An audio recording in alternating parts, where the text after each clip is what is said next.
to another episode of Official Let's Talk podcast. Today we're joined by Holly Provenzel, and today we'll be talking about Scientology. Holly, how are you doing today? I'm doing fine, Ronan. How are you? I'm very fine. I'm just getting on like everybody else. But tell me, Holly, what's your knowledge of Scientology? Let's go back to the basics here. Let's talk about what is Scientology, the basics of Scientology. So Scientology originally started as Dianetics back in 1950, which was a book published by L. Ron Hubbard, all about two parts of the mind, the analytical mind and the reactive mind. The analytical mind was supposed to be this perfect processing computer that could just take care of everything. The reactive mind, which held all your moments of pain and unconsciousness, which Hubbard deemed as engrams, would interfere with your analytical mind and cause you to end up in like a sort of emotional response basis, whether you got angry at something or overreacted or didn't show emotion, through what he called Dianetic auditing, which was the process of speaking to a person about these issues, going back and recalling whatever details about said incident you could remember, which according to Hubbard could go as far back as being back in the womb. So however the hell you have memory of that blows my fucking mind. Yeah. Oh, so we just lost Holly's sound there for 2 minutes. Don't worry, she'll be back. So is your sound okay, Holly? Can you hear me? Your sound just went there. Your sound, let me see. I'll just see if I can fix this. Is it coming through? Testing. That is it now. Do not worry about that. I think that might have been my fault, actually. I think I may have hit the microphone mute button on this by accident. It is 100% fine. I do that all the time. I have had a few guests on now that have done the same thing, and I have done the same thing. So you're 100% fine.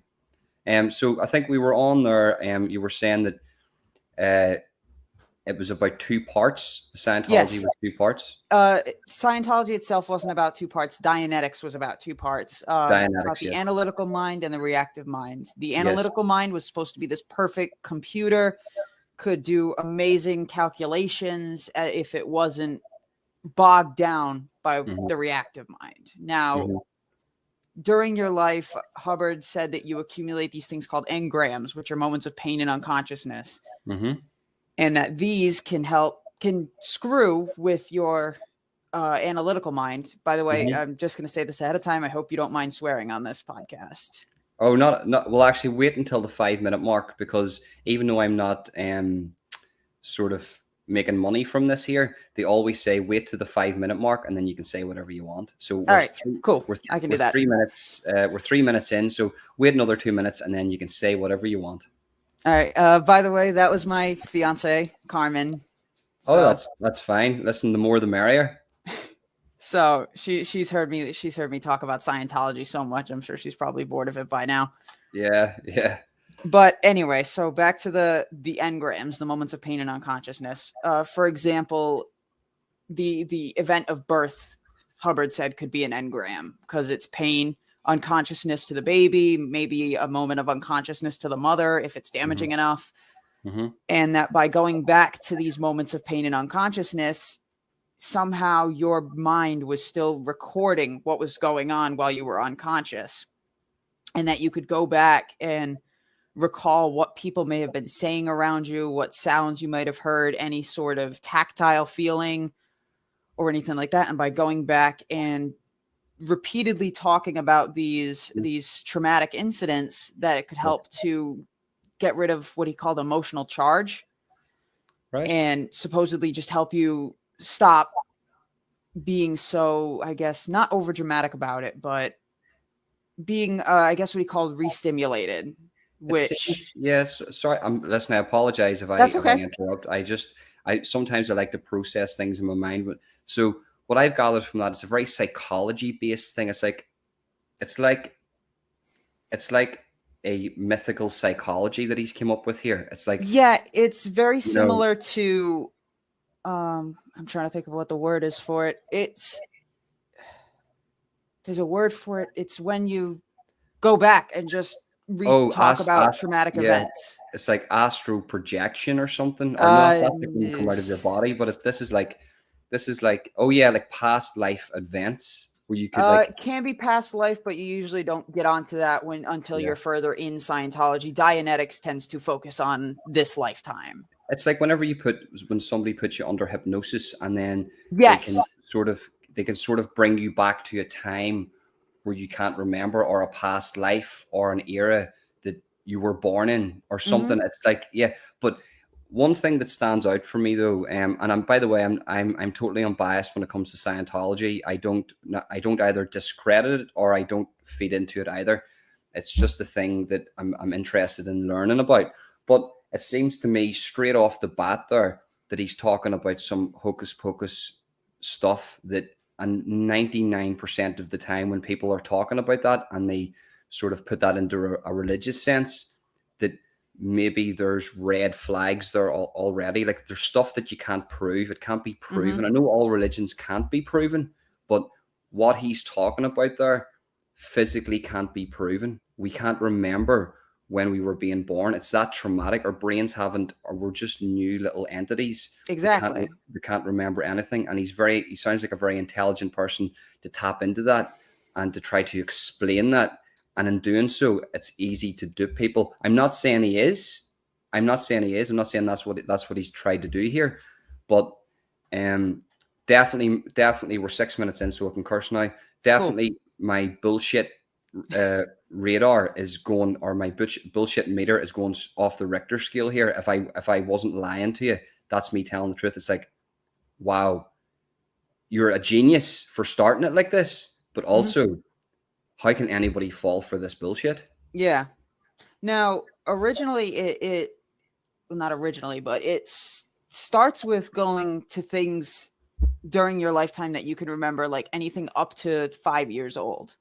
Right. So it'll start with maybe being like, an example of an auditing session would be, describe a moment where you were upset with somebody. And you would tell me about that time, who it was, what you were upset about, and whatever. And then once you finish talking about that incident, I'd say, all right, go back to the incident and give any additional data that you can contact. So we would do this over and over and over and over and over again until you had some kind of reaction of positivity, or just being like, oh my God, that was so stupid of me. Just kind of like that kind of thing. I'm not sure how to describe it, but it starts off as essentially Freudian regression therapy. Right. So it starts with incidents that you can remember, and then they'll just be like, all right, now that we're finished with that, are there any earlier incidents that are similar to that? What he'd call them earlier similars. So you'll just keep going back and back and back on what's called the time track, which is the moment you were supposedly either conceived or born to the present. And you would go back to these events on the time track until you got to the furthest one back related to those incidents. Right. So is this sort of the starting off process of getting into Scientology? This is the starting process of Dianetics. The starting process of Scientology tends to begin with very common sense principles. So it might be that your marriage is failing and then you go see a marriage counselor, or you want some drug rehabilitation program. If you're on, like, I don't know, cocaine, ecstasy, whatever, and you want to try to get rid of that, you're going to hop onto what's called the Purification Rundown. Yeah. You go through these basic services, these cheap services. You might go through a communications course and learn how to just talk to people, make eye contact when you're speaking. And then once they pull you in and say, all right, you got so much out of that $50 course, here's the next course. It's $100. Yes. So the Dianetics, more likely to just hop in and keep going. The Dianetics is the fundamental principles of Scientology, but Scientology itself is sort of not a different entity, but a different thing, but connected to the Dianetics. It's like the Dianetics is the Bible, sort of. Is that the right way of putting it? And then Scientology is the way of living. I wouldn't necessarily call it their Bible.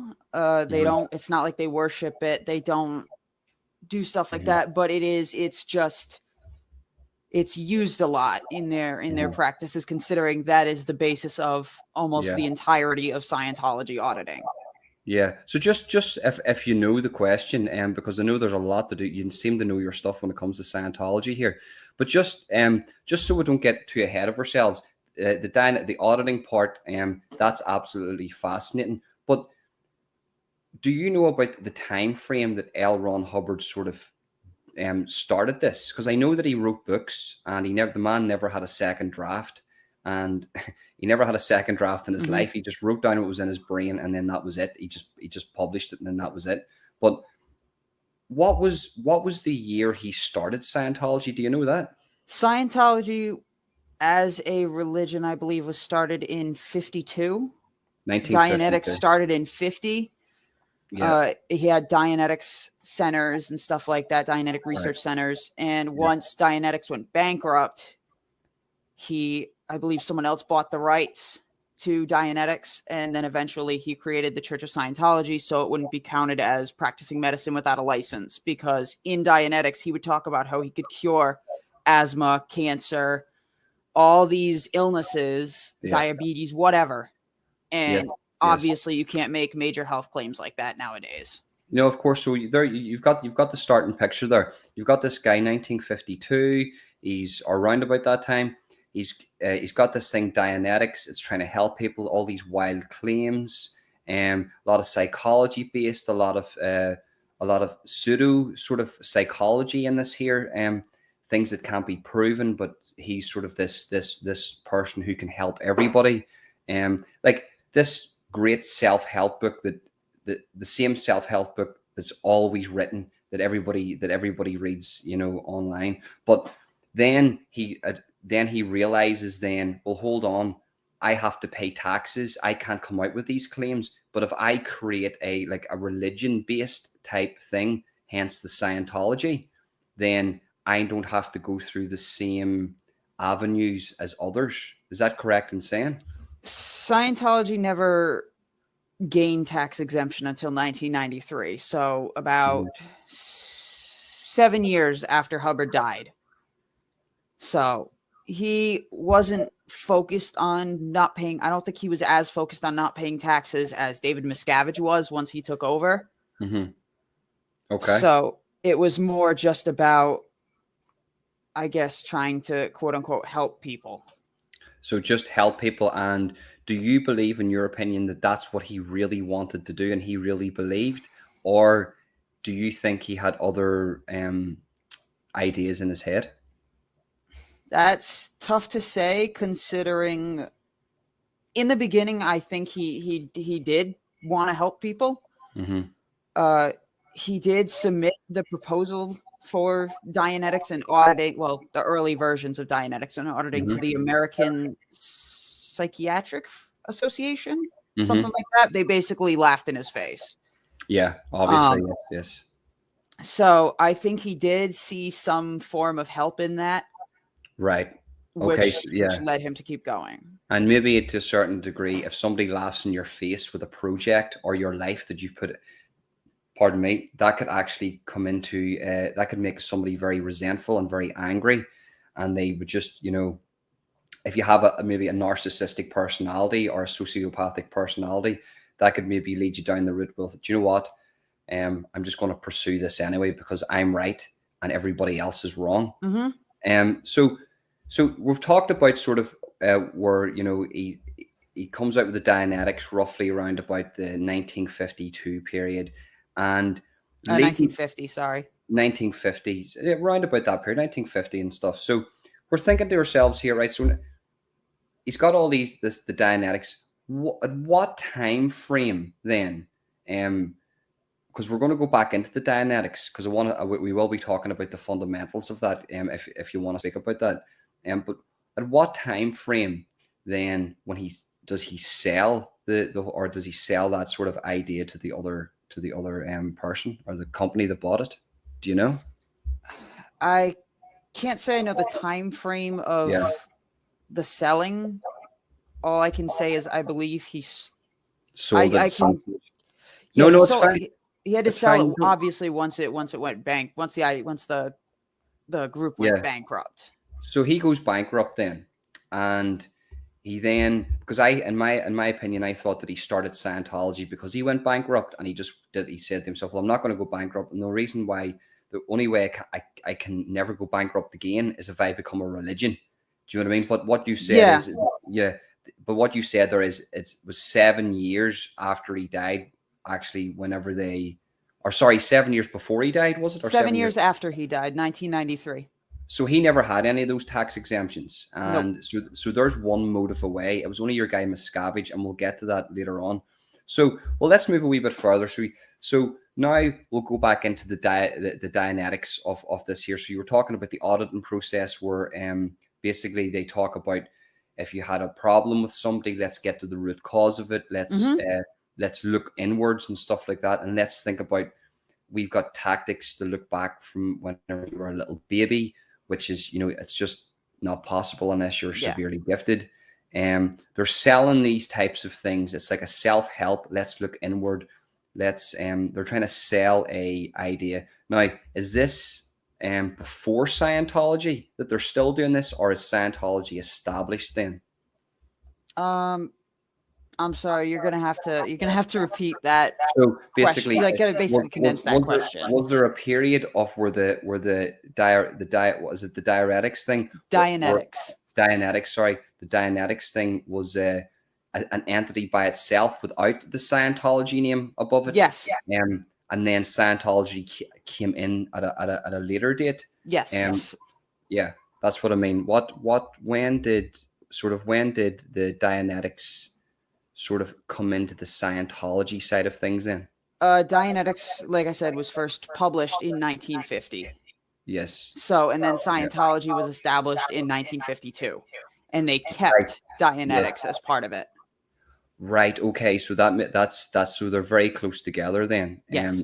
Yes. I'm just, because myself, I'm trying to really paint a picture on my brain here, and for the viewers, so they sort of understand, because a lot of people talk about Scientology, but they never really talk about the timeline. They always talk about the negatives and the positives and what they've done in their life experiences. But let's actually figure out a clue here. Let's actually do some research ourselves. Do you know what I mean? What's the timeline of Scientology? So do you want to explain there more about the Dianetics then, of so we've established that it's, you're thinking about whenever you're a baby and how to help yourself when you're having arguments with people. Is there any more description of the Dianetics? That's the basic principle of it, is the whole going back on your time track and finding the incidents. Dianetics does describe, the book Dianetics, which is, the full title is Dianetics, the Modern Science of Mental Health. Talks about how the psychiatric profession at that time was so gruesome with the prefrontal lobotomies, electric shock therapy, that this was supposed to be a more humane and effective way of helping people deal with these illnesses. Right. I get you. So they're going to, and that's that's in the 50s period. They're producing these, and they're trying to say, well, instead of doing this electric shock therapy and these lobotomies and whatever they're doing, well, why don't you go down this route? We have the answer. We can help you with this here. But as you said, it was sort of laughed out of the room of just complete pseudo psychology. Mm-hmm. Yeah, that must have been very hard for him to take. Yeah, and the thing is, it's because of Hubbard. I'm going to have to go back a little bit on this. Because of Hubbard's tendency to lie about a good chunk of his life and the events that happened in it, he said that he first established the basic principles of Dianetics when he was in, I want to say it was like a military infirmary with blindness and some abdominal issue. Right. And he said he cured himself of these conditions with Dianetics, even though, it was mainly pink eye and ulcers. Yeah, so basically I can see what you're saying there. So basically he's using himself as an example of how this is working. So this is working because look, I healed myself. I wouldn't be here if I hadn't have used this tool of Dianetics. Look, I am I'm a product of the product. exactly. Do you know what I mean? That's a very good way of putting it. So right, that is sort of the basics of where, and he was an author too. He wrote a lot of books. Is now were his books very much encoded with the Dianetics? Were they the Dianetics, or was that a separate thing? I would say a good chunk of his books, only the one or maybe a few books was about Dianetics. The others were about other concepts, such as what he called the ARC triangle, which was affinity, reality, and communication. It had to do with obviously communicating with people, because if you don't have a liking for the person and you don't agree on what reality is, how the hell can you communicate with them? They contained a lot of other principles other than the Dianetics. Yeah, the man, he wrote a lot of books. As I say, he never had a second draft in his life. He just literally wrote down what was in his head and published it. Yeah, he was a very good writer, though. We'll not take that away from him. He was a very good writer. No, he was. He had great books, and especially some of his science fiction, Battlefield Earth, and his horror books. Fear, I think, was one of them. Yeah, that was really popular. I haven't had the privilege of reading them, but you know what? I might actually give them a read. And you never know, Holly. I might become a Scientologist after this year, and I'll just delete this, or I don't know. As I say, I hear a lot of them are they sort of stalk people that leave Scientology. It depends on how high ranking you are in Scientology. If you're an ex-Sea Org member, like Mike Rinder was, like Mark Headley was, all that stuff, or you're a high profile celebrity like Leah Remini, or Paul Haggis, the guy who created Scientology Going Clear in the Prison of Belief. I'm trying to remember if he wrote the book or directed the movie. Yeah. But he wrote the movie. But if you're either like creating some kind of expose, or you're just trying to expose the church, and you were a high ranking person, whether you were high on the OT levels or whatnot, then you're more likely to be targeted as compared to people like us who were never in. So we're not even on their radar yet. Yeah. And if we didn't really contribute much, then the likelihood of us getting stalked, harassed by OSA is very, very low, very, very low. Well, it sort of seems to be because maybe in that sort of sense, and that's going off the topic of what we're talking about here. I sort of wanted to talk about that a wee bit later on, and that was myself. I brought that up. I find it very hard to bring up the juicy details. Do you know what I mean? It's very hard not to bring those details up. Yeah, I don't blame you.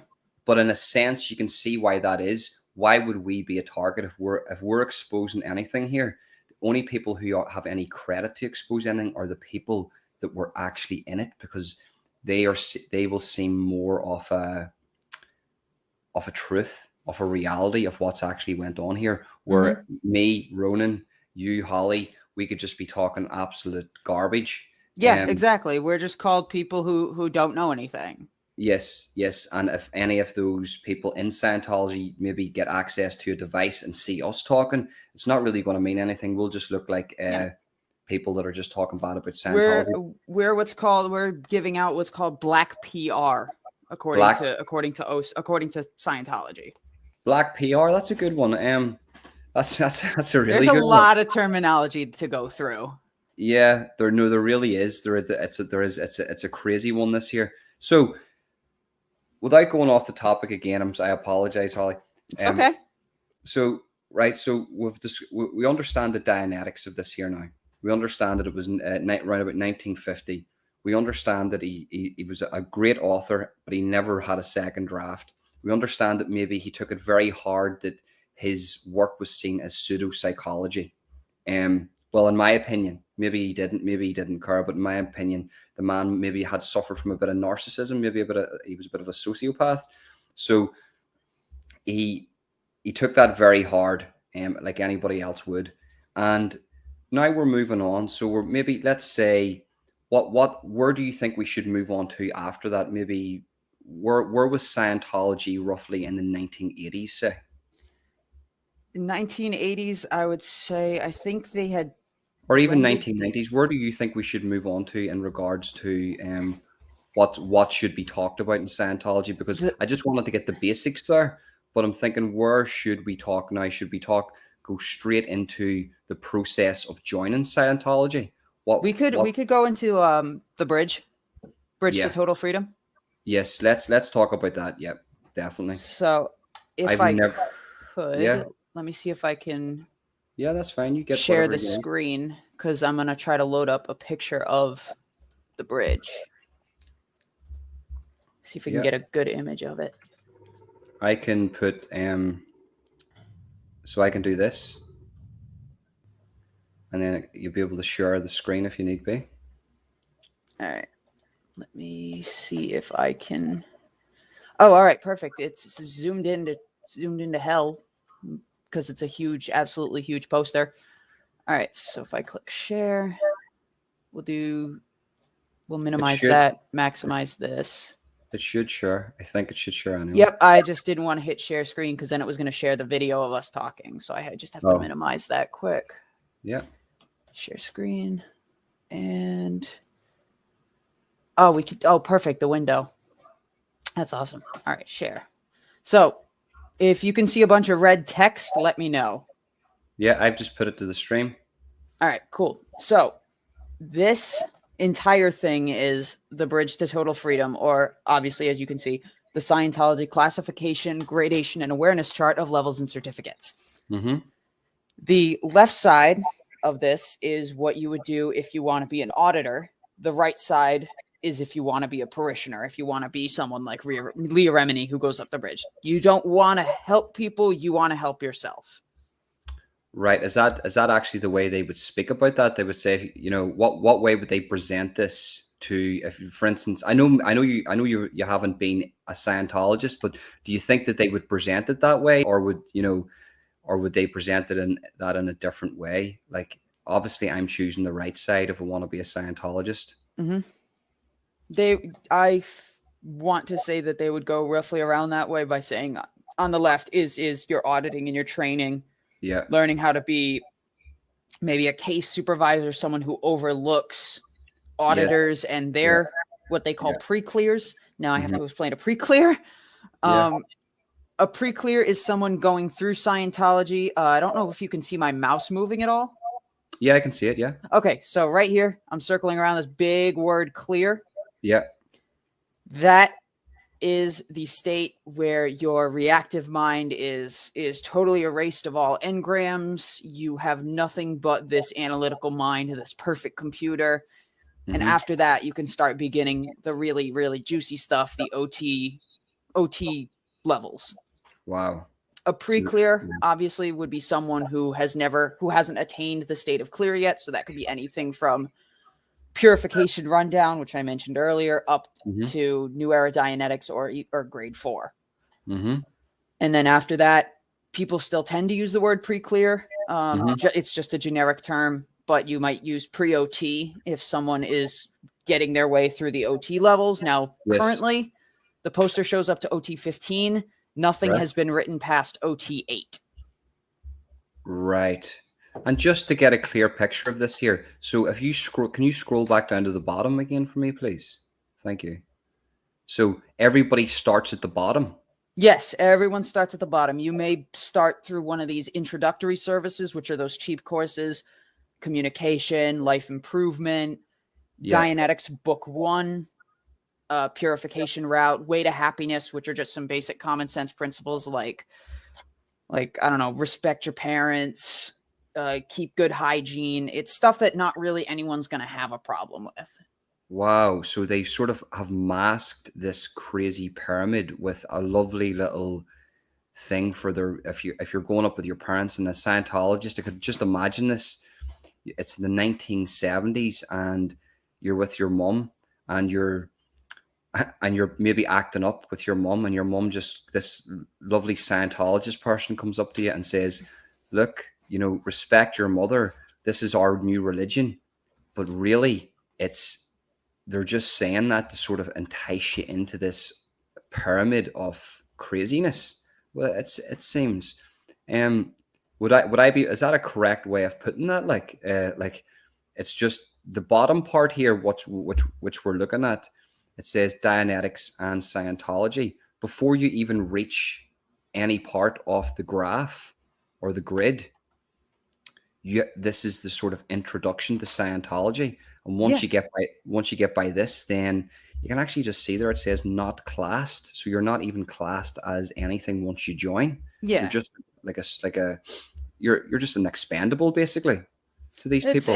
I don't think it's that you're expendable. It's just that you haven't gotten through all the basics to even call yourself, at least on this side, you haven't gotten through the basics to call yourself an auditor.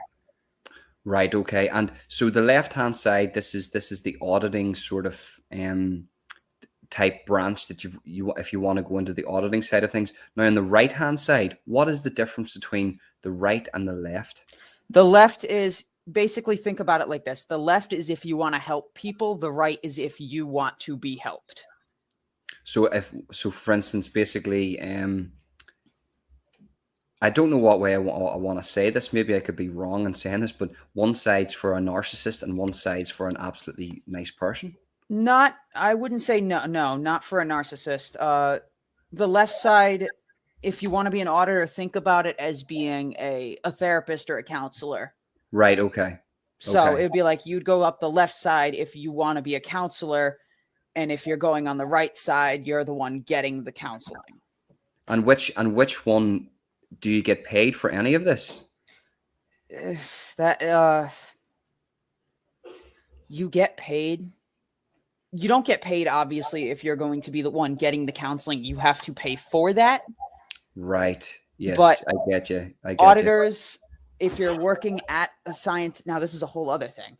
Mm-hmm. Scientology buildings are not called churches. Scientologists do not call them churches. They will never call them churches unless they're trying to provide a certain image to the public by showing, hey, we're a religion, come to our church. Right. Okay. Within Scientology, they're called orgs, which is short for organization. Orgs. So we sort of, when we're talking about a Scientology church, we call them an org.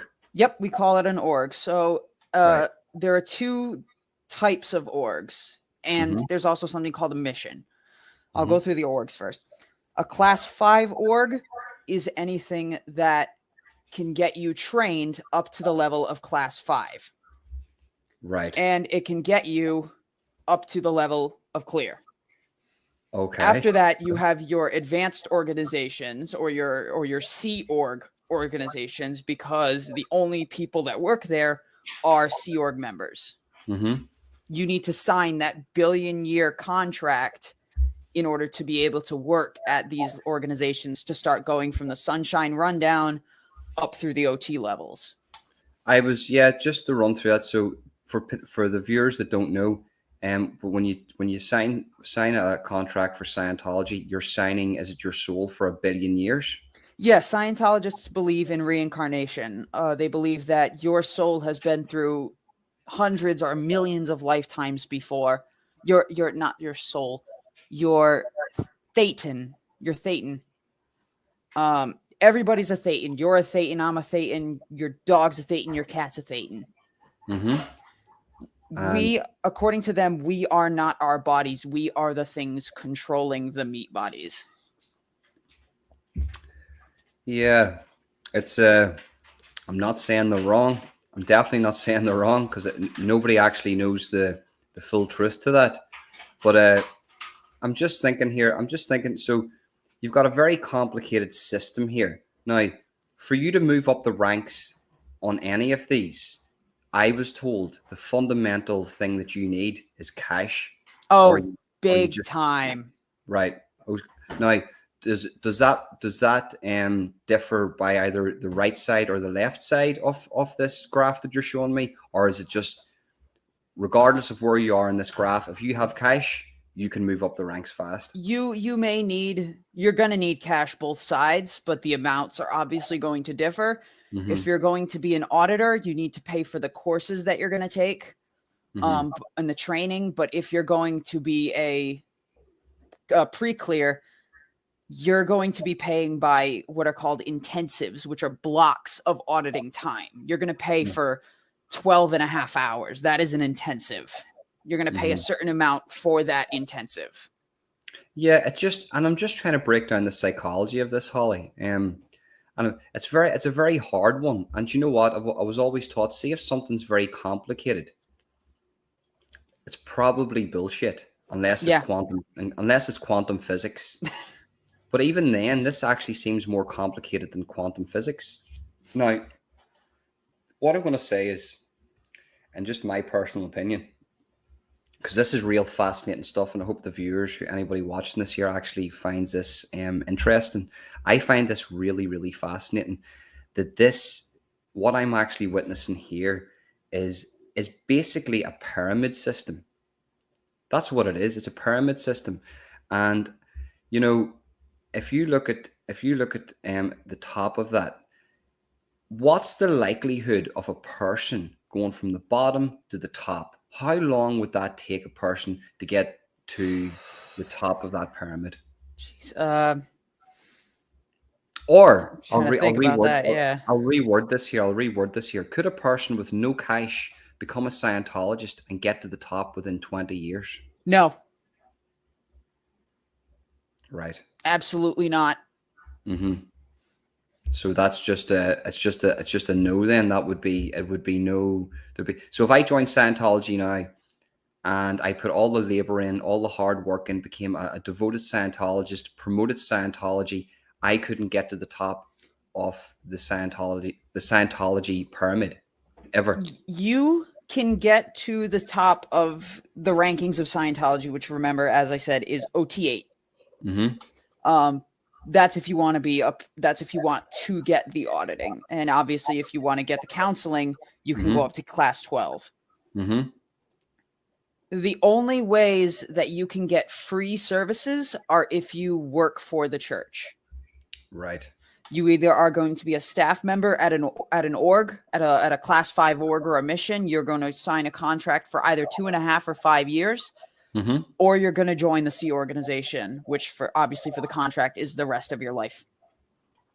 Right. And maybe that leads us on to something else then, because is there anything else you want to talk about in this graph before I move on to, is there anything else that we should know about this graph? I mean, we could go have an entire podcast just about this graph alone. Well, do you know what we should do? Maybe we should actually come back sometime, right? For part 2 and actually just have it about this graph. All right. I'll bookmark that right now. That would be amazing. So because it does seem like a very complicated graph. So what I'll do is, what we could talk about now is and that was very interesting, Holly. Thank you for bringing up that graph. And it was actually quite an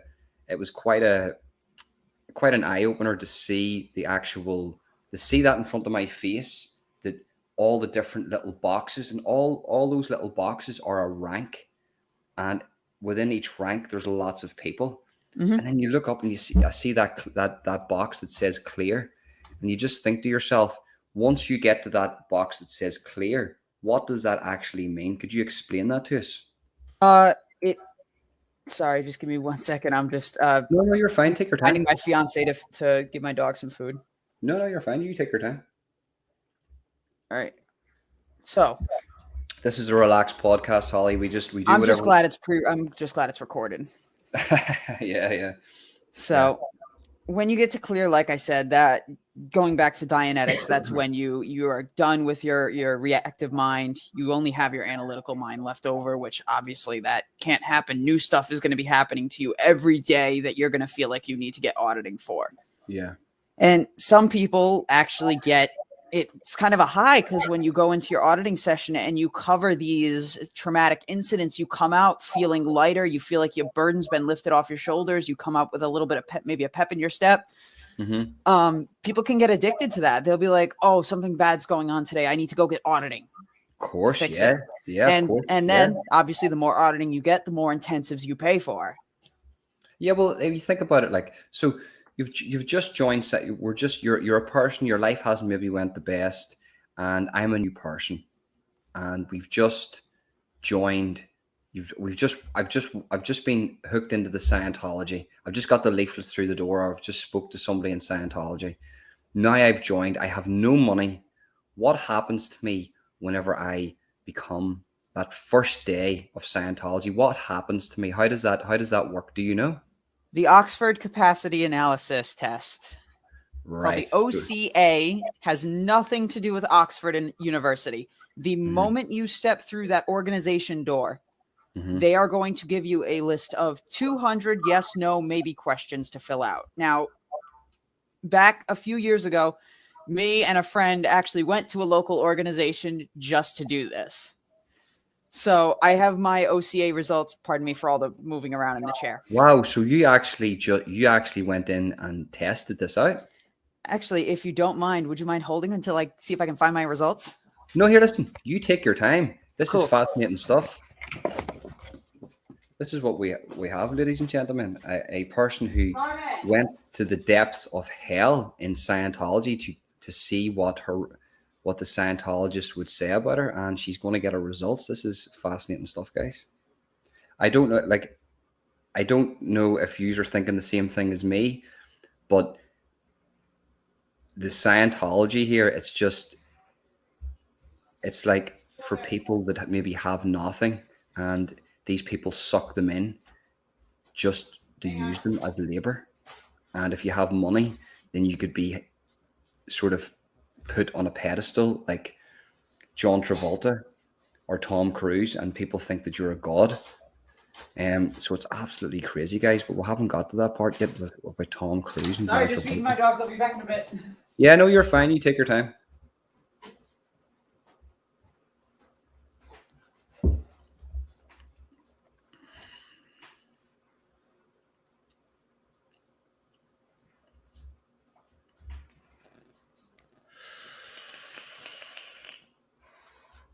But guys, it is a crazy thing, Scientology, and L. Ron Hubbard started this to basically to become this god, this everlasting figure, this god, and in some senses he did. But don't be fooled by the craziness, because whenever they say they have 20 million people around the world that are involved with this religion, it's not. It's more like 20,000. It's all about perception. And it's all about small man syndrome too. He's all good. What? Babe, I'm still on the podcast. Ha! I do.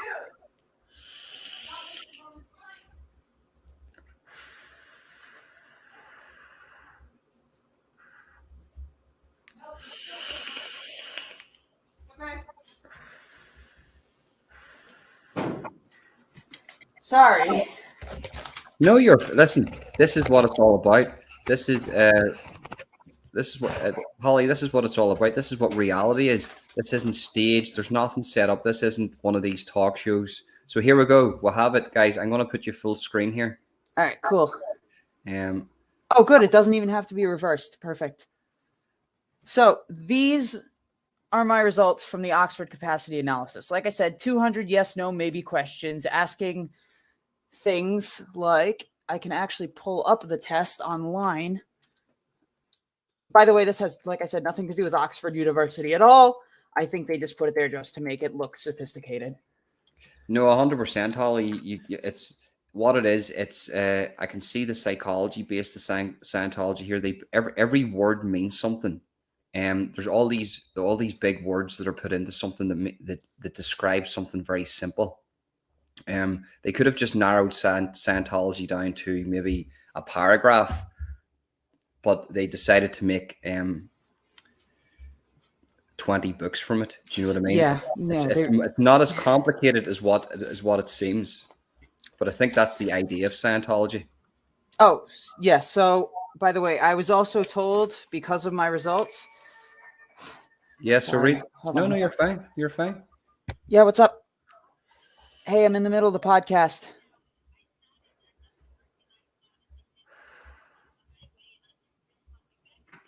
Mom, I'm in the middle of the podcast right now. I gotta go. Bye.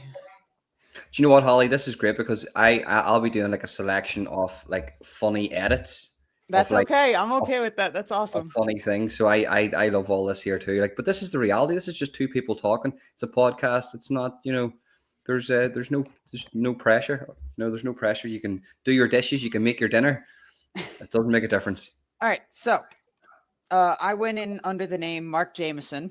Now, mind you, I'll go into this just for backstory. Yeah. I came out as trans about January of 19, I want to say. So my name used to be John, but Right. I legally changed it over to Holly like about a month ago. So, and I've been Wow. on hormones for about 2.5 years. So this is back when I presented as male. I went by the name of Mark Jameson. Right. And I went with my friend, I'll give her initials, KB. Okay. Just for privacy reasons. Just on a side note, I had no idea. Thank you. I had that means no a lot. idea. I generally, no, I mean, I would tell you the truth. I had zero idea, and I don't want to emphasize that either because I don't want to, put you on the spot there. But I generally had no clue. Awesome. That means a lot. I guess the hormones are doing their job. Maybe, sorry, Holly. Maybe in another time, if you want to come on the podcast and tell your story about that, because that's sure. That's quite an inspirational story. Now, listen. On a side note to that, this is a podcast. We can talk about whatever we want. I feel like everybody should be able to be who they are. I feel that, if they're in a lot of cases, people are trapped in the wrong body and they need to just become who they are. But on a side note to that, over here, there's not a lot of like you wouldn't get a lot of people being homophobic over here or transphobic. So, the legislation of speech, should you say, isn't needed over here. Like to say, a person has to be called this, where you sort of get that then politics in America. So I do feel in a certain way that I'm looking at these American politicians and they're saying, no, this shouldn't be legislated. In your opinion, do you think, is there a lot of transphobic entities in America that you've witnessed, or was it a easy process for you to do? For me, it was an easy process. I live in a very liberal democratic area, so many people were accepting.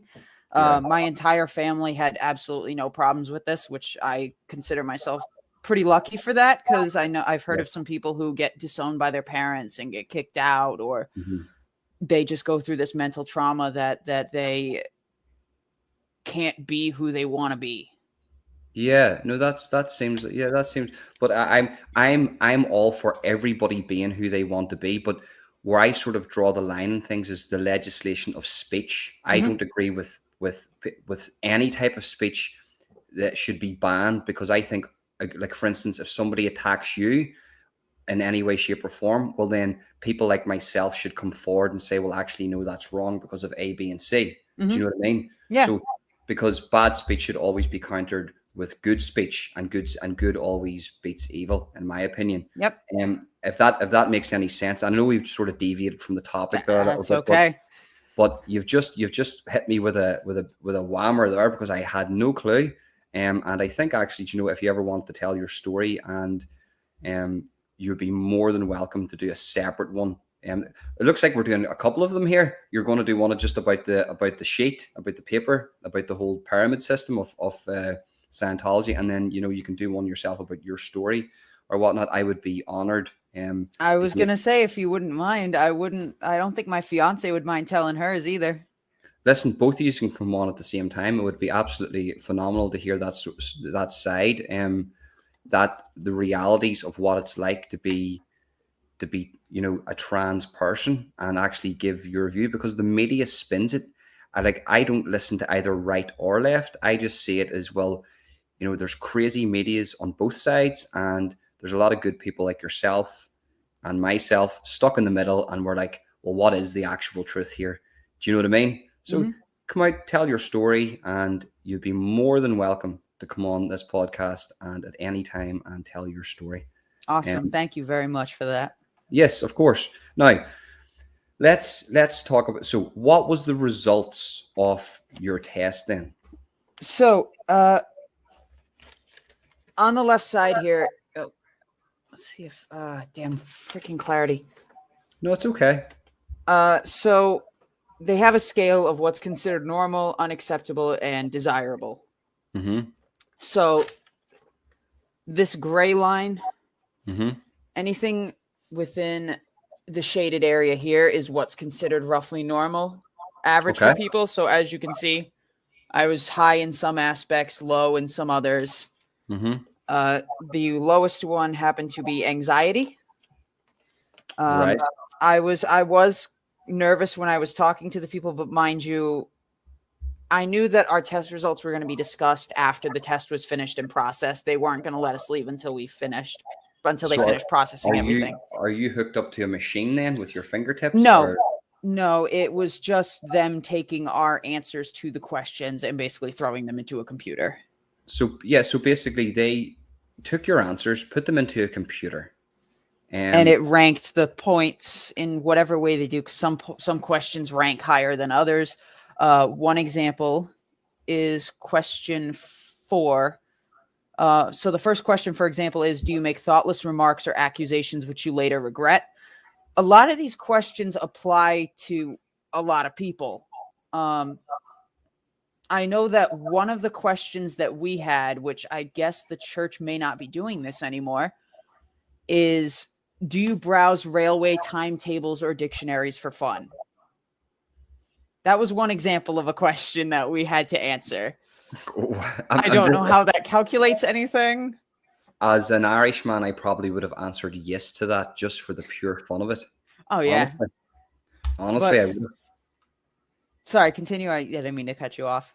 No, you're fine. I was just saying, as an Irishman, I would have just said, yeah, I do it. That's actually, I can't believe I was asked that question, because that's what I was doing that just before I came in. just to throw them off. That's what I would have done. That's not bad. Let me think. What the heck was I going to say? I don't know. Anyway.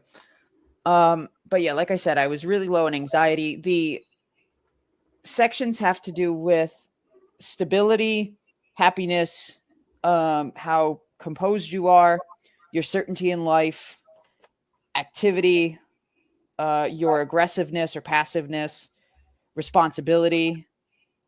What is it? I'm just looking at this now and I didn't even notice this. Correct estimation is on the high side, and then on the low side is critical. Right. So is it the higher you are, the more things you have to work on, or the lower you are, the more things you have to work on? Right. So we'll just go through. So the low things that they said you had to work on, can you go through them just again? So, and the results are actually written right here on the back. Okay. I was told to get a Dianetics and the Dianetics book and the DVD, which goes over the principles of Dianetics without you really having to read the book. Right. As well as I was given the recommendation for their success through communication course. And how much does that cost? That was one of the cheap courses. It should be around $50 to $100. That was going to be one of the introductory services that you saw at the bottom of the bridge that they would pull me in with. And did they ask you what you worked as, what your income was? Did they ask you anything? Nope. Right. Okay. To them, it doesn't necessarily matter if you're a Wall Street banker or whatnot. As long as you can get the money somehow, whether it be maxing out your credit cards, getting new credit cards, borrowing the money from friends and family, they don't care how you get the money as long as you get the money. Right.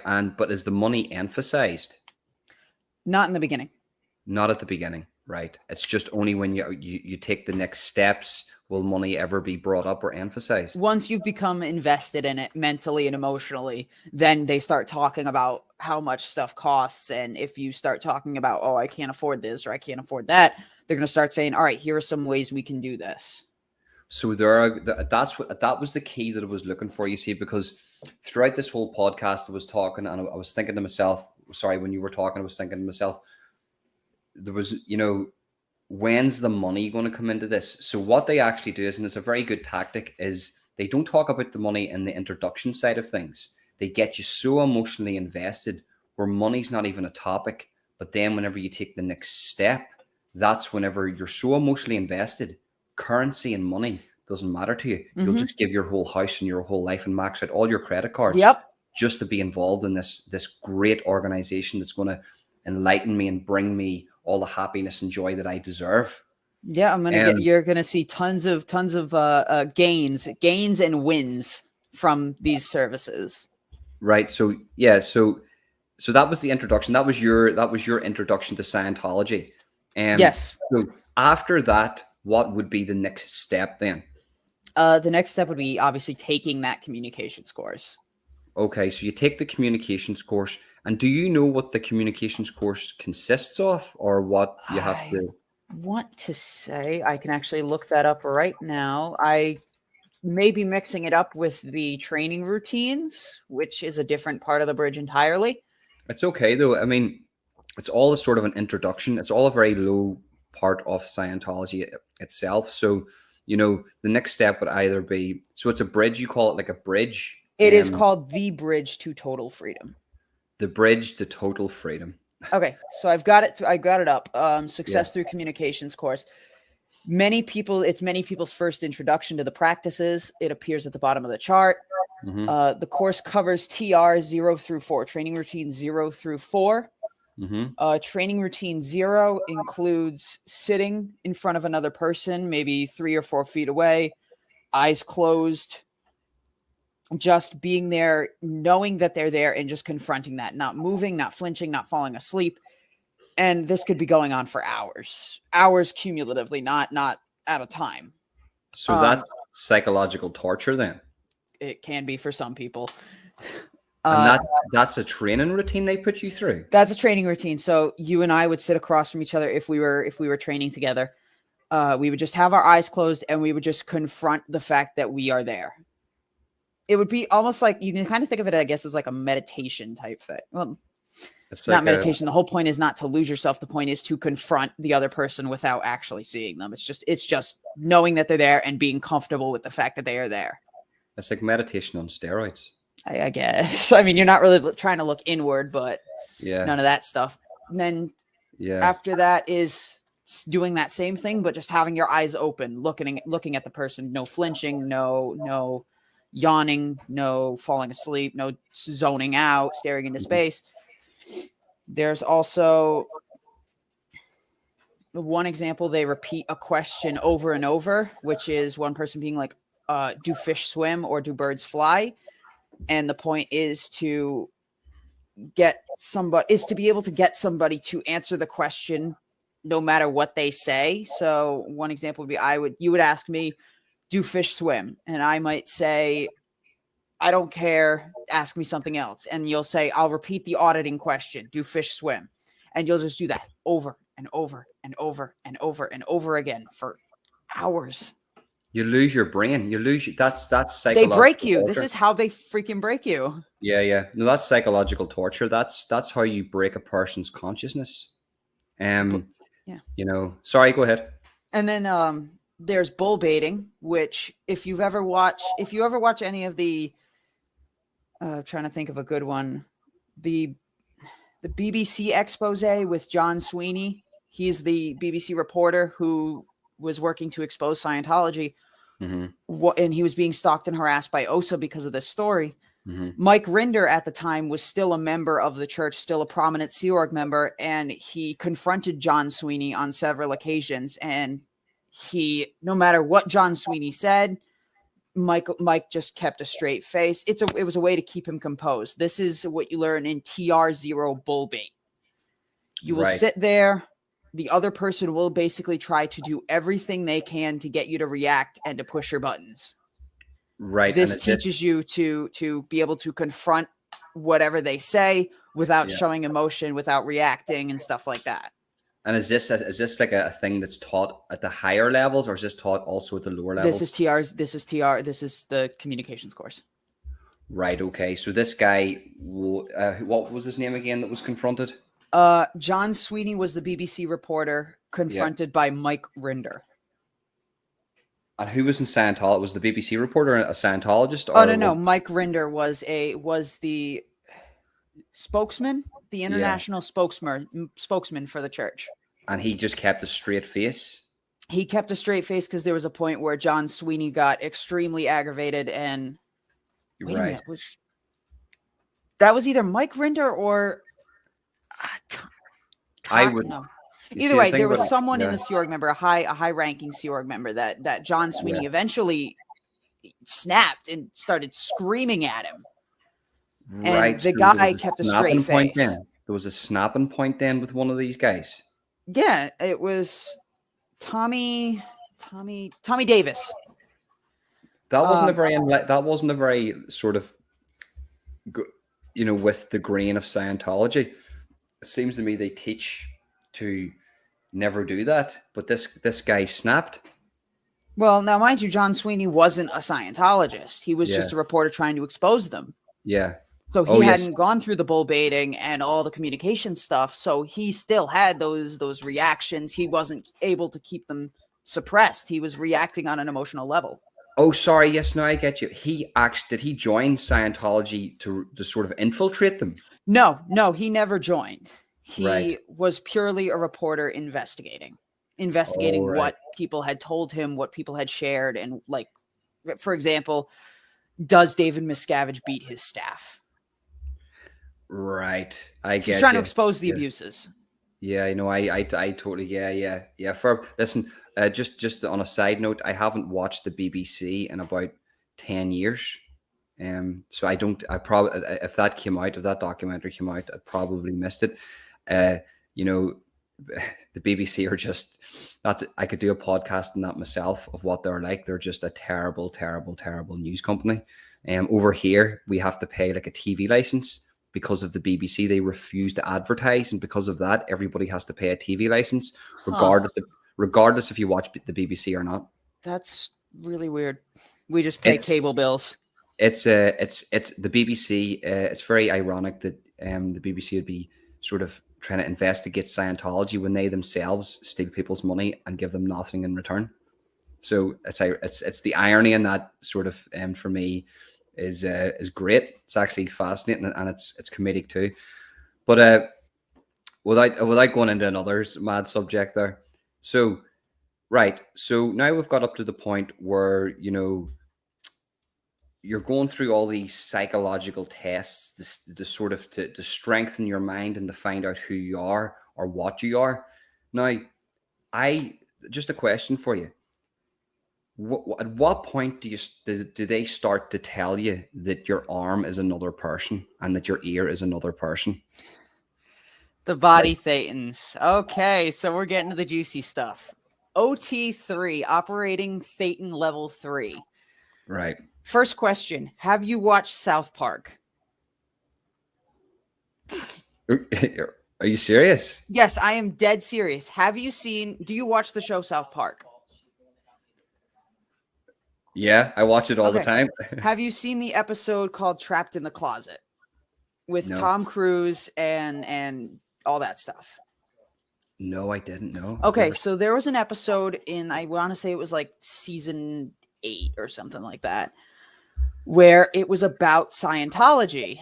They blatantly made fun of Scientology. But they did it in such a way that they could be dismissed as not knowing anything, because they didn't talk about any of the introductory services. They went straight to the OT3 narratives. Right. Yes, they didn't. Yeah, I get that. They pulled, I think the story was Stan wanted something to do because he didn't have any money. And so they said, hey, come on in and take a free personality test. That's what they call that OCA thing. So the way they did it didn't accurately portray it. There was no circling questions on like a bubble sheet or anything like that. They had him hooked up to this device, the e-meter. Is that what that is? That is legitimately, it's an outdated model according to the church. Show us. Oh, you've muted. You've muted. Yeah, my mic just got unplugged. That's fine. Is that your dog? Yeah, I think his leg is still hurting. Oh God, is he okay? He seems okay, but he was hurting a little, maybe a few days ago. Tracker, you got to get down. No, he's fine. Yeah. He just wants some of the fame too. Get him in. He had an incident in the yard when we were playing fetch with him, and we think he hurt his paw. Somehow he might have twisted it or did it some way that it shouldn't have been. Now he's just kind of been hurting, and we've been trying to keep him off his feet for a few days. God love him. He's okay. He's Hi, buddy. This is Tracker. So hello, Tracker. But either way, this is a Mark 7 e-meter that I purchased off of eBay. Wow. How much did that cost? This cost me about, hold on one second. Could you guys please talk in the other room? I don't want the sound coming in through the microphone. It cost me, I'm going to hate to say this, it cost me about $300. Wow. And does it work? What does it do? It's hooked up to these two metal cans, which are just called the cans. It's essentially two electrodes that the pre-clear holds on to. Yeah. The auditor is the only one. Tracker down. Tracker wants that used. And he's shaking. I think he's still hurting because he's shaking way too much right now. Tracker works for Scientology. Yeah, he works for OSA. Yeah. But the auditor is the only person that can see the needle and all these dials and stuff. The person on the other side only sees the back of it. And what does the machine read? The machine reads a very, very mild electric current that runs through the wires, through the cans, and through the person's body. It's an electric current. Hi, Mom. It's an electric current that a person can't feel because it's so low. Okay. So you don't have to worry about getting electrocuted or anything like that when you're doing this. You can't feel it at all. I hope this still works. I hope the battery's still good. Guys, hopefully Holly does not fry herself. On the podcast. L. Ron Hubbard tried to do it at one point, so yeah, I could go on about his suicide attempt.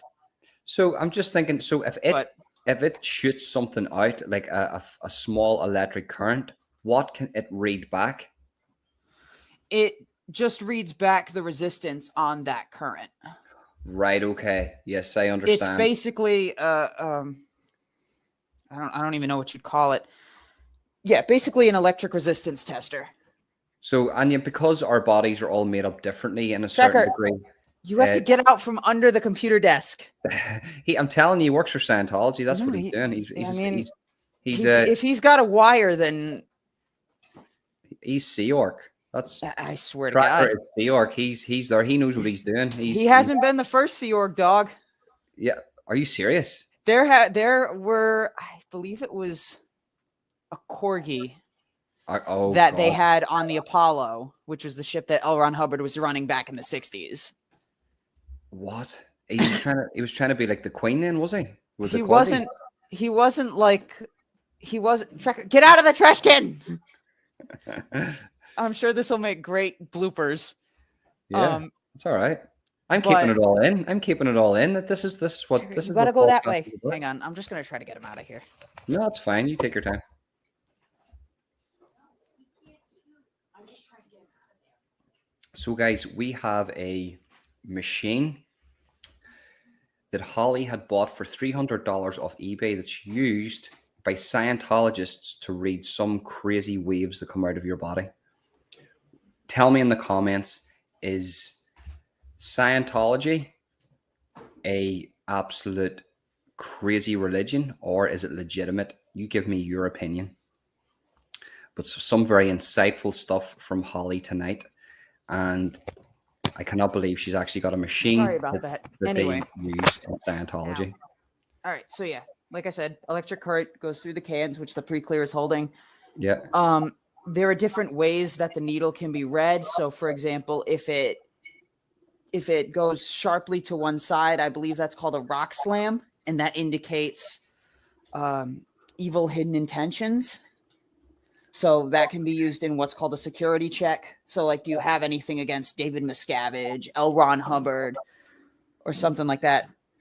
So are you telling me that people could have been victimized or actually maybe even beaten or even just degraded because this bullshit machine that the Scientologists use could have just rock bottomed, as you say, or whatever you call it. Rock slammed to one side because of, for any reason other than they had evil intentions.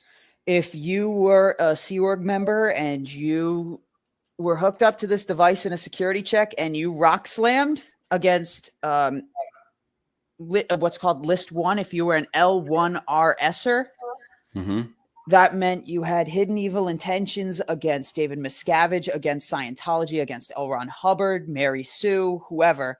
Now, mind you, you're a Sea Org member. You are one of the most dedicated Scientologists in the world, working 24/7, 365 for a maximum of $50 a week.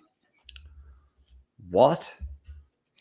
Okay, we didn't get into the payment structure. Are you serious? Mike Rinder, the guy, or Tommy Davis, whoever it was, any Sea Org member or staff member gets paid a maximum of $50 a week because they are religious volunteers according to their contracts. I don't know whether... Get off the trash can. Oh my God. I don't know whether to respect the hustle, right? Yeah. Or be like totally shocked that anybody would fall for that. Well, I mean, when you're so invested and you're like, I want to help, they call it clear the planet. They want to get people to the state of clear. They believe that by getting them to the state of clear, they can get rid of war, misery, all the bad things that are hurting this world. Yeah. They believe that if they clear the planet, then they can have a more peaceful place. Right. So that's part of the motivation. So what determines how far you go up the ranks in Scientology? We'll just take away the auditor versus, what's the other one called? Pre-clear. The pre-clear. We'll take away that for a second because I think some of the viewers might find that a wee bit complicated to understand. I'm not saying that they're stupid, but sometimes if you're not into Scientology, you might look at that and go, well, is it two separate things? Let's try to simplify it and bring it all into a one thing. So if you want to move up the ranks, you've just came through the door, you're hooked, you've maxed out your credit cards, you've got all this money, you've sold your house, you're now a full-fledged member of Scientology. How then now does it determine whether how much money you have to move up the ranks, or can you move up the ranks without any money? If you're maxing out your credit cards and selling and getting like a second mortgage on your house, refinancing, doing all that stuff, and you're working your way up there, they're still going to ask you for more. Right. And so you cannot do Scientology services unless you work for the church. You cannot do Scientology services without paying. Right. So the whole system is structured with how much wealth you have. Essentially. But at the same time, they're talking about enlightening yourself and basically not having that bitterness inside you against others, not having this negative energy. But at the same time, the hypocrisy in all of this here is we will not eradicate this from your life unless you give us money, currency. Yeah. Like you said, the Scientologist thinks, no, it doesn't matter how much money I spend if I am becoming a better person in the process and if I am helping others. Mm-hmm.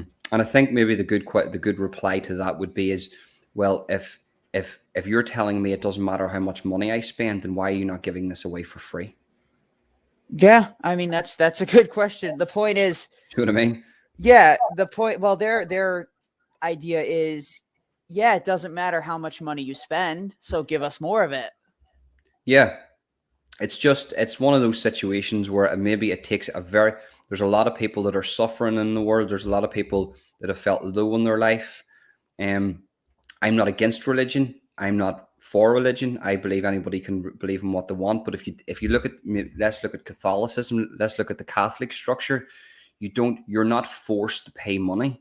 You just donate whatever you can, whether it be 20 cents, 20p, or £1 million, $1 million. It's up to yourself, and everybody's welcome, regardless of the ins and outs of Catholicism or whether you're a Protestant, Catholic.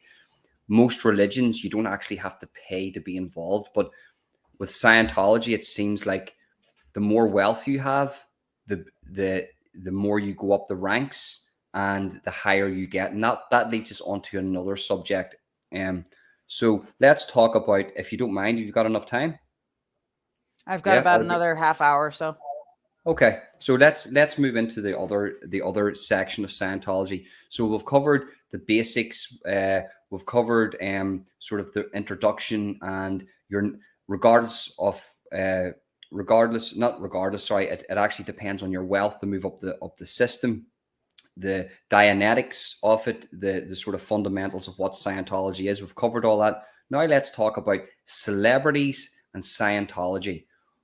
Where the hell does Tom Cruise and John Travolta come into this conversation?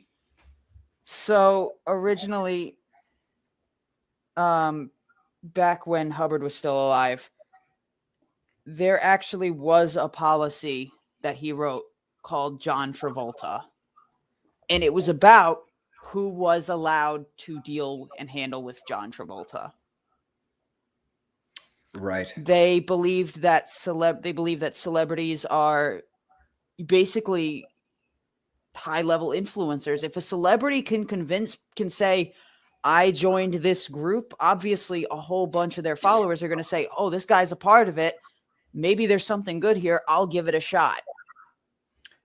Yeah, so they're sort of put on a pedestal in the sense that, look at these guys, these, and I'm just going to say it, John Travolta, his career was absolutely dog shit. It was going downhill until he joined Scientology, and for some strange reason, it picked up again. Maybe there was something to the Scientology. Maybe he was enlightened. But then you look at Tom Cruise. He's one of the best actors in the world. Does his own stunts, but the man is the height of a 4-year-old boy. He's a very small little man. Well, I was going to say Tom Cruise is what, 5'4", 5'5", something like that. He's a tiny, titchy little man that wears this massive gold medallion, thinking that he's something from Masters of the Universe. Oh, great. All right. So now we're going into the Freedom Medal of Valor. Yeah. He was awarded that by, I believe it was by the International Association of Scientologists. And he stood on stage, and his all 5 foot of himself, all the 4-year-old boy that is Tom Cruise, was standing there with a medal half the size of his body. And I thought, wow, I couldn't imagine one of my heroes, Tom Cruise. I loved him in The Color of Money back in the day with Paul Newman, one of the most brilliant movies that's been ever made. This guy who has everything still had to join Scientology to get that extra ego boost that he is the ruler of the universe. I mean, yeah, pretty much. I think that either way, even when he was first joining Scientology, or even before that, I think he was getting into movies. So I think he was bound at some point to at least become a bit more successful, whether or not he had joined Scientology. Mm-hmm. Granted, the courses that he took may have helped. Yeah. Those beginner courses or any of the counseling that he got may have helped him, may have helped boost his self-confidence. Now, how are the lower sort of ranked people in Scientology, how do they see the celebrities in this, like the higher ones? Well, actually, don't answer that question. I'll answer that question after, but how high up is John Travolta and Tom Cruise? I want to say John Travolta's OT6, and I think Tom Cruise is OT7. So, and it goes as far as OT8? Yes. So, okay. Who's OT8 then? There are many people, many public people who have made it to OT8. I think Mary Kahn was one of them. She was on Leah Remini's show. I'll tell you right now, the leader, David Miscavige, is not OT8. He is not OT9. He's not OT10. He's not any of those higher ranks. He is OT7 currently. He is alongside Tom Cruise in the rankings. And he believes and has said that no one is good enough to audit him. Right. So there's definite narcissism there then. Absolutely. From David, hell yeah. Right, and maybe a touch of, is it maybe psychotic? Maybe you could see a wee bit of he probably a wee touch of psychotic, and who knows, maybe a bit of schizophrenia put in there too. You I have think to have L. Ron a Hubbard was more paranoid schizophrenic than David Miscavige was. yeah, 100%. So and I'm thinking there's the celebrity aspect to it, and you can break this down. I'm not a psychologist, but I sort of like to take the root of psychology in the sense, not pseudo psychology like Scientology, but actual the breakdown of the psyche of this organization. So you've got these little tiny wee men like John Travolta and Tom Cruise, who are really, really good actors. But you've got John Travolta, he's going bald, he can't help it. He's, he probably feels like he's being demasculated. He joins Scientology to look at me. I'm the ruler of this universe. You've got Tom Cruise with the exact same ego problem. He's a tiny little, small little man, and he needs filled some way. The movie business isn't doing it for him. They join it. That's the reason why they join it, because they can be the ruler of their universe. Now, then to think about this, who's the leader of Scientology? David Miscavige. David Miscavige. So you have this guy Miscavige, and he's OT7, and he says there's nobody in Scientology that can audit him. That's like saying the Pope. That's like the Pope saying no one can have me in confessional. Right, because he thinks he is God. Essentially, he is the quote unquote prophet to L. Ron Hubbard. I mean, he doesn't say he's a prophet because obviously they don't believe in religion. Mm-hmm. They don't believe that it's a religion, but he is essentially the messenger for L. Ron Hubbard and for his works and how things were supposed to be. Yeah. And then that goes into all the changes he's made to Hubbard's materials over the years. Right. So now we've sort of covered the celebrity aspect thing and Miscavige himself. Now, the question I want to know is, once you get to those high levels, what are you told differently from the lower levels? Once you reach OT3, you're told that there's two incidents. There's one that happened, I believe, 4 quadrillion years ago, which is how Thetans came to be. Right. And then you're told in incident 2 that 76 million years ago, there was a intergalactic confederacy of around 76 planets, most of which were overpopulated. The lord of this confederacy, Xenu, took all these beings, all these creatures in via the front of an income tax investigation. Yeah, I know. Very took interesting. them in, froze all the beings in, I believe it was frozen alcohol and glycol, as that was the only way to trap a Thetan. Took all these frozen bodies and frozen Thetans, carried them to Earth, which was known as Tigiak at the time, and dropped these frozen souls, Thetans, whatever, into the principal volcanoes of Hawaii. After dropping the bodies into the volcanoes, he then detonated hydrogen bombs into it, and this sent the Thetans exploding everywhere, just like blowing everywhere in the wind. And then these ships design. Oh, by the way, I forgot to say the transport ships were very similar to the DC-8 jets of the time, because they said that a lot of the stuff that people were using then was very similar to what it looked like in the 1950s, 1960s. I guess he was just too lazy to come up with his own stuff, so he had to just use what we had. Fair play. I'm respecting the hustle here. I'm really respecting it.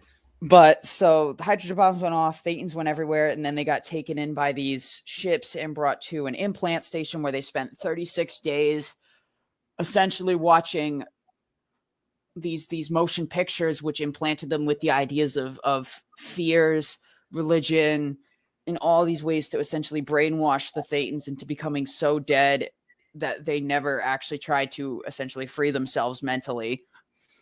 So they were trapped on Earth roaming around, and now they cling onto you. There could be hundreds, thousands, millions of them onto you. And after OT3 is when you start actually trying to audit these body Thetans, BTs off of you. you try to rehabilitate them enough to send them off so they can go pick up a body or do whatever they're going to do as a Thetan. Now, Thetans are supposed to be godlike and have these godlike abilities once they're fully rehabilitated, but these ones are so dead and so incapacitated that they need this auditing and this help to finally be able to be released back into the wild, essentially. Right. You've just literally described my acid trip last week. That's basically what that was. Now, I'm only joking about that. I don't take drugs. I don't take acid. But what I will say is, I have took magic mushrooms before. I've never taken hallucinogenics, but I would absolutely love to try DMT at some point. What I would say to you is don't try DMT, because DMT is very, very dangerous. I know Joe Rogan likes to run about saying that it's one of the best things to do. DMT is a very, very dangerous drug. And for some people, it can send them mentally insane. And for some reason, I don't know why he keeps saying that he keeps promoting this DMT thing. DMT should be took maybe through the ayahuasca version, where you actually purge and you'd be sick, and it's like a longer process of like 8 to 12 hours. But the smoking of DMT, the synthetic DMT, can be very, very dangerous if it's not controlled.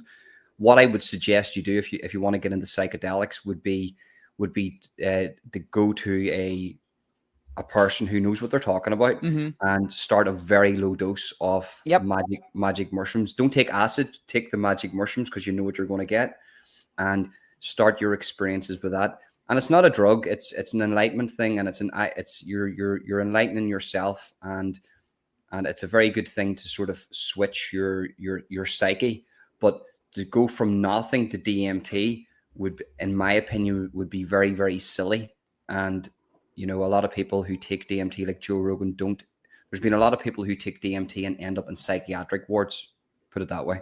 I was going to say the only reason I was even considering taking it was the fact that when you take DMT, you are pretty much incapacitated to the point where you don't move. You're laying there. The trip lasts 5 to 10 minutes tops, at least from an outsider's perspective. To the trippy, it could be a fucking eternity. Yeah, well, that's what I'm saying. The ayahuasca version, where you purge and you be sick, what they feel is whenever you take the DMT, or sorry, the ayahuasca, and the DMT is produced into your system through the ayahuasca, that whenever you purge, it's all the negative energy coming out of it. And a lot of people who, like, I've got a lot of people that I know that maybe suffered from sexual problems, suffered from mental problems, and they've had the ayahuasca version, and afterwards there was a release of ego, and whatever problems they had in their head was just gone, and it didn't mean anything to them anymore. But I know a lot of people that have smoked the DMT, and first and foremost, it tastes like rubber. It's absolutely disgusting. I know it smells like mothballs. Yeah, it's not a good experience.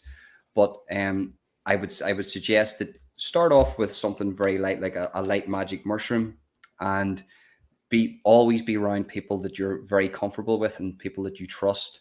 And have like a person that sort of, well, you can trust fully. A trip sitter. Yes, because, and have water. Don't be drinking alcohol and things like that. Don't be taking any other drugs. It'll just an experience. It'll just be magic mushrooms, and have a night where, everybody will just can be focused on that, and have one person that isn't taking magic mushrooms, and that's the correct and safe way of doing it. Trust me, I'm Irish. Magic mushrooms are everywhere here. They're absolutely everywhere. This is where leprechauns came from. So sorry. Listen, we've talked about everything there. It's actually quite a good thing that we haven't just been talking about Scientology. We've actually talked about a whole range of subjects. And obviously, that's what podcasting's about. It's not just about talking about one thing.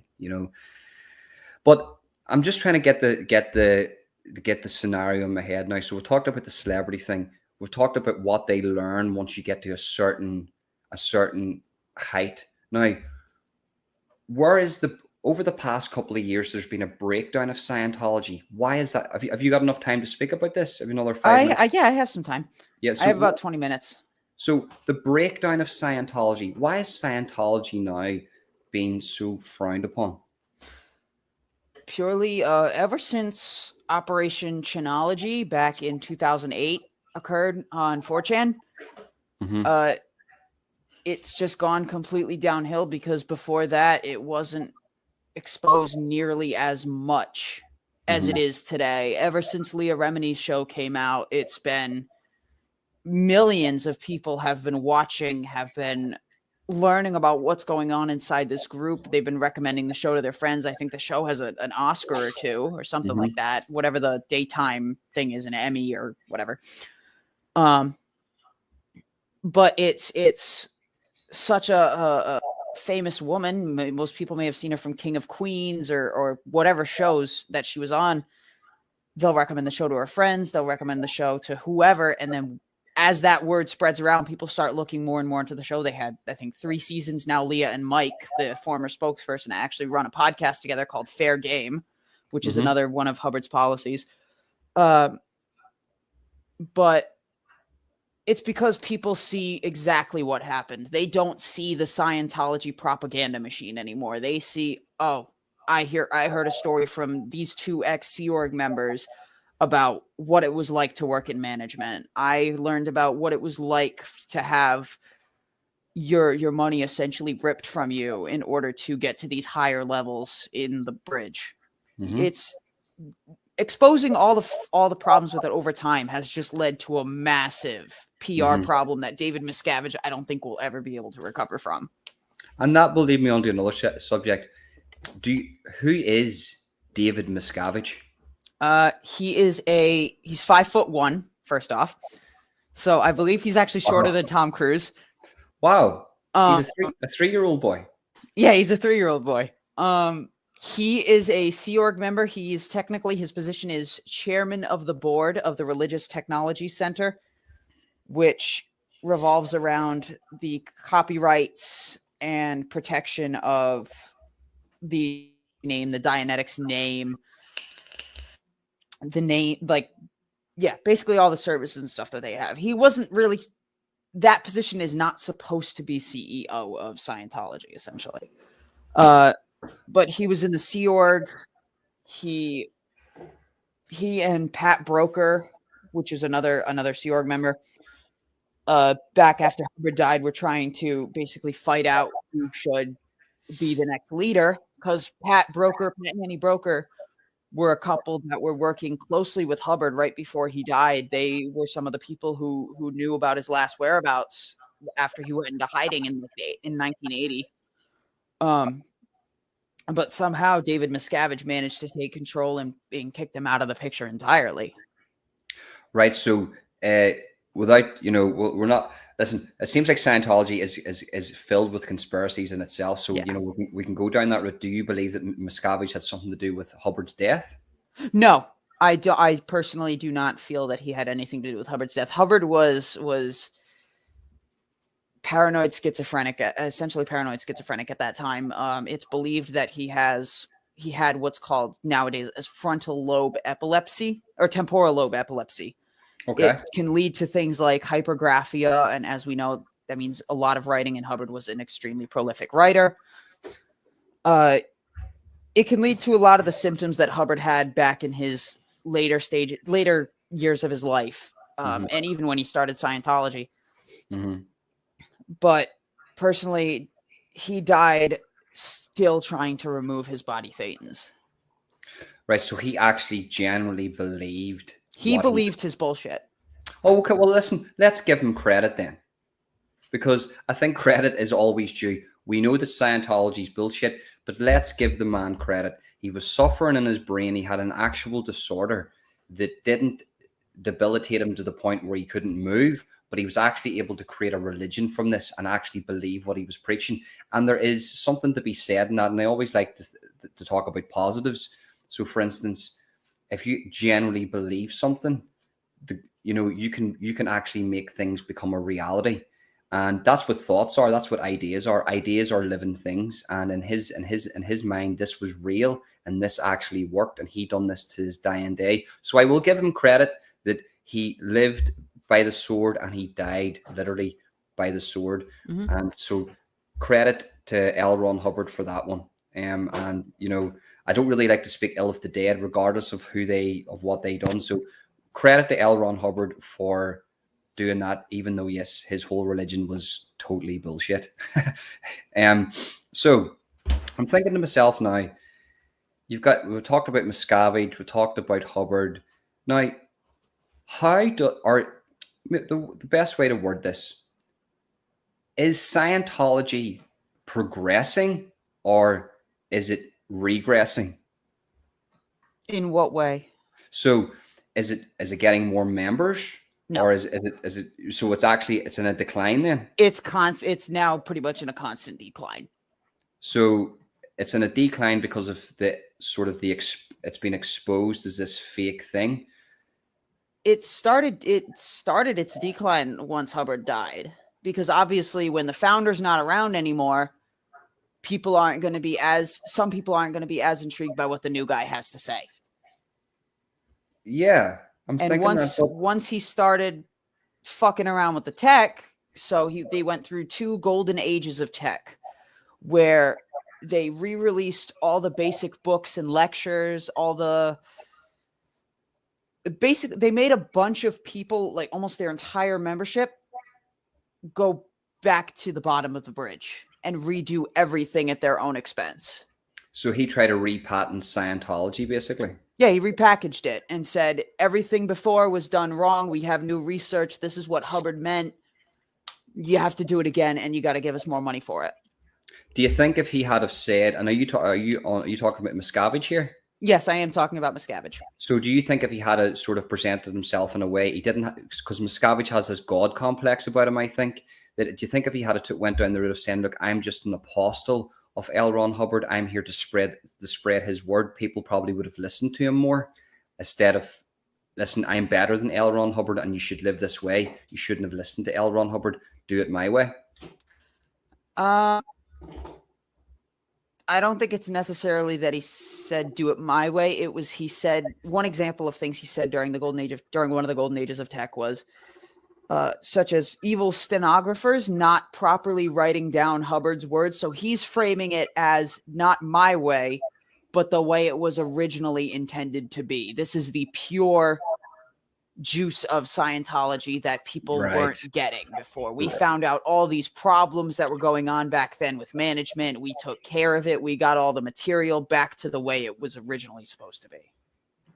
Right. I get you. I think if he had went down the route, if he had just scrapped all that and just stayed on the sort of on Hubbard's spectrum with that and never went near, like, that's what I'm saying. A God complex will tear you down, regardless if you're the CEO of a company or a homeless man in the street or a homeless woman in the street.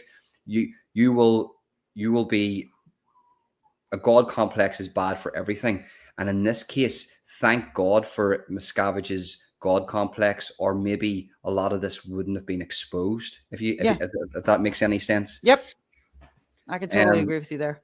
Yeah, but it's just crazy to think that in this day and age, another question for you: how long do you think it will take until Scientology is totally eradicated out of society? That's tough to say. I have a feeling somehow it will still be around in another 50 years. I can say that if it has a downfall, I'm going to say it's going to be anywhere between 50 and 100 years from now. Well, I'm not trying to prophesize anything. You're fine. That's a good answer. But do Scientologists believe that aliens are going to come to Earth and take them off? No. Is that all crap then? This isn't a Heaven's Gate type situation that we have here. I'm not sure if you know about Heaven's Gate. If you ever heard of them before, they were a cult that believed that aliens were flying behind Hale-Bopp Comet, and they were the ones who took them out via suicide, who took themselves out via suicide so they could go on this comet and go to the evolutionary level above human. But that's a whole different podcast. Wow. Does that involve Scientology? No. This coincided with the time of Scientology, but it had absolutely nothing to do with Scientology. This was a completely separate cult. So there's a third podcast that we'll be doing talking about Hell's Gate. Did you say Heaven's Gate? Heaven's Gate. That's crazy. There's Heaven's Gate. There's Jonestown. There's oh God, David Koresh and the Branch Davidians. I absolutely love cults and could go into so many details. Well, yes, of course. Listen, if you want to talk about certain culture, you're more than welcome to come back on and talk about whatever. You just sent me a text and say, well, listen, there's this crazy cult that people should know about. I'm in. That's what I like to do. Awesome. All right. And So yeah. what was the subject at hand? So I actually forget, but I Do think it was, Scientologists believe aliens are coming yes. to get them? So I was told that they believe that there's going to be some reckoning, end of the world type thing, and that spacecrafts are going to come down, lift them, and take them off to some heaven place. Is that true, or is that No, not true? there is no Scientology idea of a rapture. Right. Right.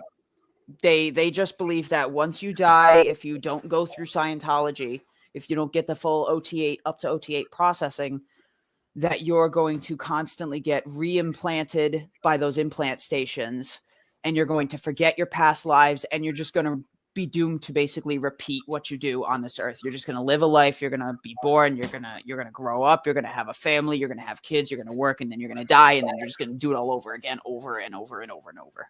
So basically, this is your last shot at getting to OT8. This is your last shot at getting off the hamster wheel.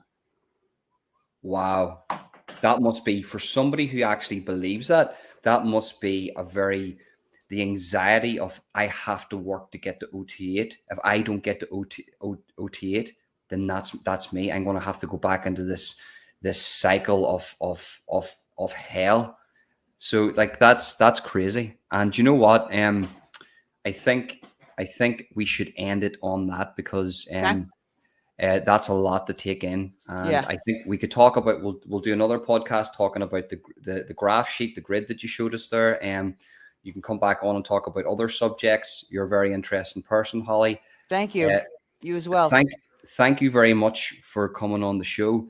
Guys, remember, subscribe and ring the bell. Share and tell your friends. This is a very interesting subject about Scientology, and tonight I have been mind blown, and I cannot wait to talk more about this.